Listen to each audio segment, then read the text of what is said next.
இளநரையை போக்கி தலைமுடி நன்றாக வளர பின்வருவனவற்றை கவனமாக பார்ப்போம்.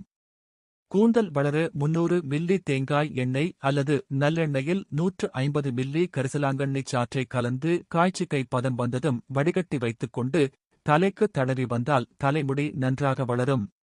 கரிசலாங்கண்ணி பொடியை ஒரு பருத்தியினாலான துணியில் முடிச்சாக கட்டி ஒரு பாத்திரத்தில் வைத்து நுனி முடிச்சு மூழ்கும் அளவிற்கு தேங்காய் எண்ணெய் ஊற்றி வெயிலில் சில தினங்கள் வைத்திருந்தால் எண்ணெய் நல்ல கருப்பு நிறமாக வரும்.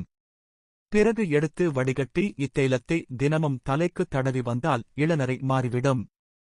கரிசலாங்கண்ணி சாறு 100 மில்லி, அருகம்புல் சாறு 100 மில்லி, தேங்காய் எண்ணெய் 200 மில்லி சேர்த்து காய்ச்சி தைலப்பதம் வந்ததும் வடிகட்டி வைத்துக் கொண்டு தலைக்கு தடவி வந்தால் பொடுகு நீங்கிவிடும்.